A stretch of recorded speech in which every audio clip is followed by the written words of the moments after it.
Guido, te hablaba del tema justicia.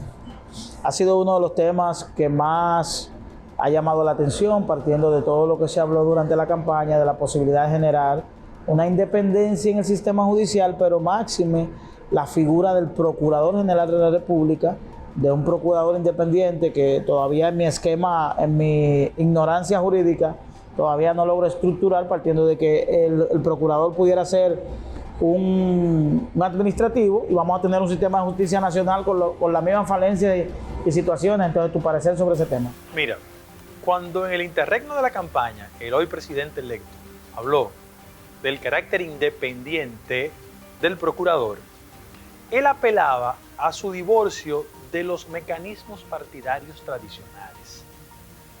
Porque la jurisprudencia fresca es perturbadora. Miren, el presidente de la Suprema Corte de Justicia, mi buen amigo Luis Henry, salió del Comité Central para la Suprema.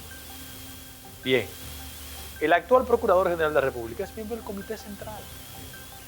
Y por años el discurso ha sido desvertebrar esa conexión indecente entre el funcionamiento del aparato judicial y las raíces de carácter partidaria.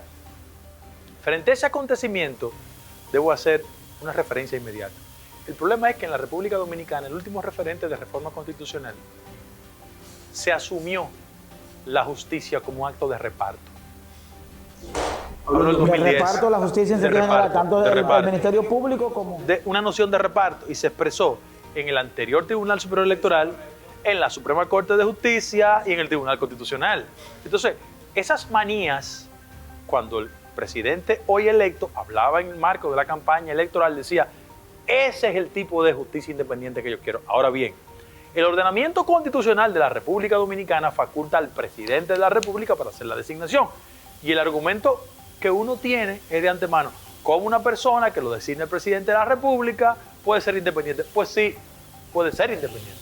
Ahora, lo importante es generar la reforma institucional suficiente para que en este ciclo de transformaciones institucionales ya no descanse en la mano del presidente de la República. ¿Eso va a generar independencia hacia otro sector? No. Hay que procurar un mecanismo. Por ejemplo, hay otro tema. Porque tenemos, por ejemplo, el caso de los jueces de la Junta Central Electoral, que es un organismo que es seleccionado por el Senado de la República. Es decir, no tiene propiamente el presidente de la República la potestad para elegirlo, pero generan una dependencia, sí, del Senado de la República y en este caso de quien tenga... Sí, pero en el caso de la Junta es otro poder del Estado, el legislativo, que lo hace. El problema es cortar el vínculo directo. Ok, frente a ese acontecimiento es bueno sostener lo siguiente. Mira, en el país hay una cultura del morbo respecto de los temas de justicia y sobre todas las cosas de los cambios de gobierno. Yo quiero decir lo siguiente. Todo el mundo sabe cuál fue mi rol en la campaña. Todo el mundo lo sabe. No es perseguir, no es retaliar, no, es mandarle una señal a la sociedad que si no se castiga ahora, será un estímulo para los que llegan el 16 de agosto. No sé si me estoy explicando. Sí, claro. Es que en la República Dominicana tenemos una historia de tolerancias y complicidades, y dejen eso ahí, que le ha hecho daño al modelo político dominicano, porque no es un tema solo de justicia.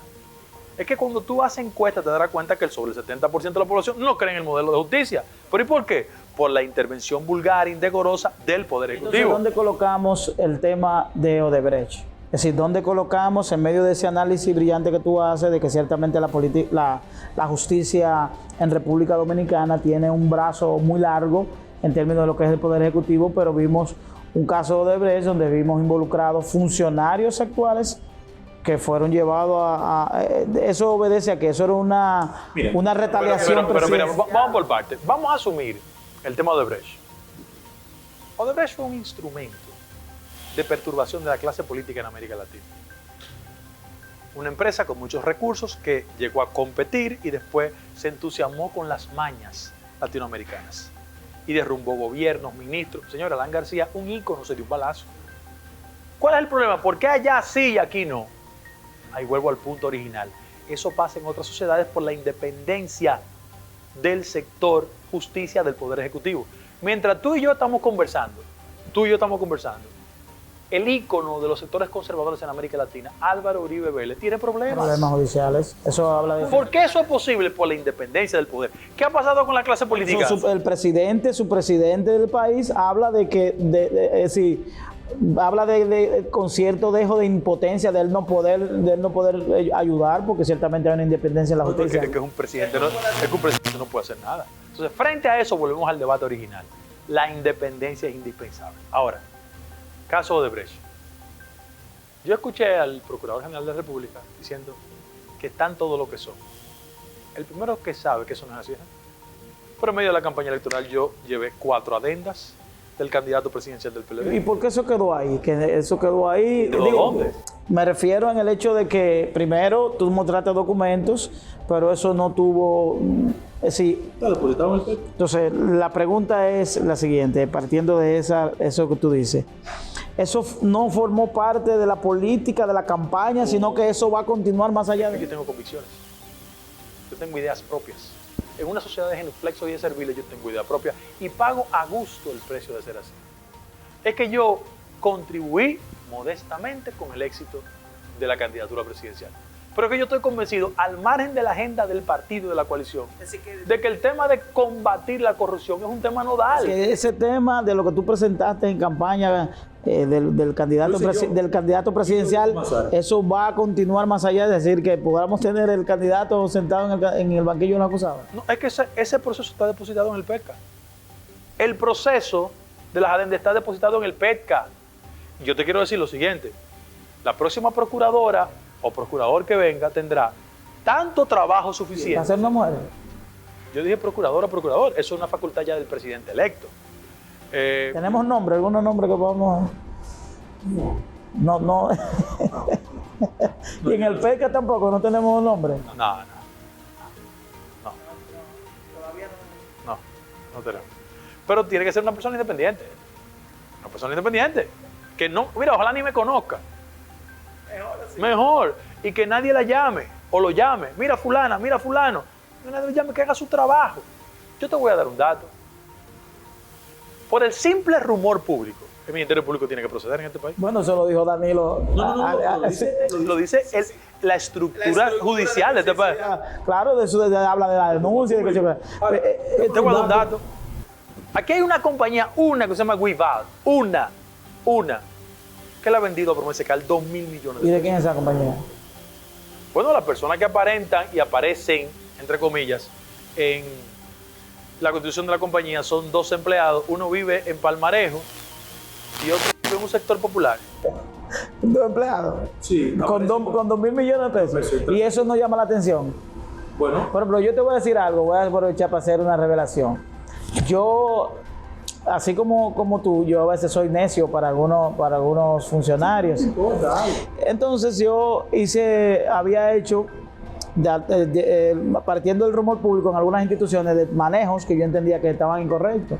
Y el incumbente me dijo que yo tenía que para que se pudiera obrar, había que hacer la denuncia de manera formal. Había que me enviara una comunicación a la dirección para yo pedir que se investigara ese tema, por ejemplo. Bueno, pero entonces, compras y contrataciones. El Ministerio Público de Ciencia Ficción. Compras y contrataciones, específicamente.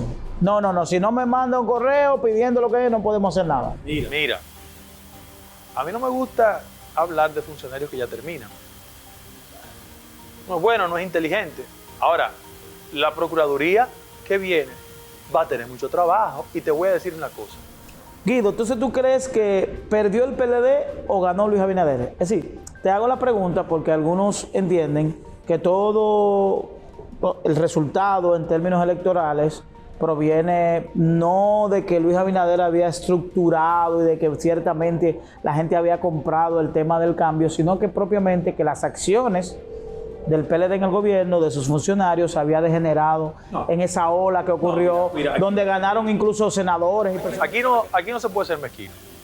Luis hizo la tarea. Y fue como hormiguita, trabajando y construyendo una mayoría. Ahora, la suerte, que es una categoría histórica, también, en el caso del PLD, abrió las compuertas del éxito porque fragmentó esa fuerza. No era lo mismo nosotros competir con un PLD unificado que las características de la candidatura. Y sobre esa base, yo puedo leer a distancia que efectivamente nosotros ganamos. Pero la noción de triunfo que había en la fuerza del pueblo era que perdía el talo. Entonces, ahí se combinaron dos elementos. Yo nací en un barrio, yo no sé dónde tú naciste. Un barrio también, Mano Guayabo. Bueno, yo nací en Ciudad Nueva y cuando en Ciudad Nueva 2 le caían a uno, era difícil. Entonces, por eso yo decía en el medio de la campaña electoral que algunos amigos de los medios habían perdido el rumbo. Porque lo que ellos querían construir a fuerza de manipulación Yo no entendía. no se correspondía con la realidad. Yo veía guardias muy entusiasmados diciendo, nosotros ganamos como quiera. Eso no es verdad. No, pero mira, tú haces un análisis verdaderamente que yo ahora mismo reflexiono y me ocurre lo mismo. Yo decía, pero señores, pero el que maneja medianamente información, no personas de alto nivel, que maneja medianamente información, sabía lo que iba a ocurrir. Entonces, la construcción de ese mensaje, de distorsionar lo que era una realidad, a mí me parecía hasta cierto punto absurdo, porque ciertamente la tradición que hemos tenido en República Dominicana en términos políticos es que nunca nadie, el Domingo Moreno decía que iba a ganar, por ejemplo. Yo te voy a decir una cosa a ti, Guillermo Moreno. en un medio, cuando uno lo invita a un sitio uno trata de ser elegante. Pero uno de los aspectos que no se ha leído todavía, porque estamos en el entusiasmo de la victoria, que no se ha leído de este proceso, es que se desmitificó la idea de que quien controla los medios formales Tiene induce al ganancia de lector. cárcel. Eso no es verdad. Eso no es verdad. Inclusive, la batalla del bocinaje nosotros se la ganamos por dos elementos fundamentales. El primero es que la efectividad del mensaje depende del mensajero. Y cuando fuimos capaces de demostrar que esa opinión estaba conectada al presupuesto nacional, el receptor del mensaje no lo creyó. Yo invito a que mucha gente lea los ratings de popularidad de otroras programas radiales muy populares. Una cosa es escuchar un programa y otra cosa creer en el programa. Pero vamos a hablar de eso. Porque aquí hay una opinión pública y otra publicada, que son dos cosas Tú diferentes. mencionaste el tema de la bocina y ciertamente que hay una expectativa con relación al nuevo gobierno y cuál va a ser el comportamiento en términos del manejo con la prensa, el manejo de que ciertamente hay un gobierno que necesita difusión. Eso estamos claros. Hay que evaluar el tema de la bocina, qué es estructura y qué mueve todo esto, porque vamos a la pausa y vamos a retornar con ese tema. ¿Qué te parece? Continuamos hablando con Guido Gómez Mazar. Estamos en La Gente Habla con Dari Terrero. Verdaderamente que una interesante conversación. Nos vemos en breve.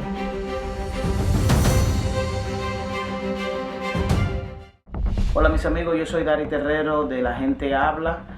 En este momento difícil que vive la República Dominicana por el paso de la pandemia del COVID-19, la mejor decisión y la mejor recomendación es que te quedes en casa. Quédate en casa. Estamos atravesando momentos muy difíciles en la República Dominicana. En este momento estamos en el pico de la pandemia, donde pudiéramos estar enfrentando contagio en términos sociales, en términos de los vecindarios, de los barrios.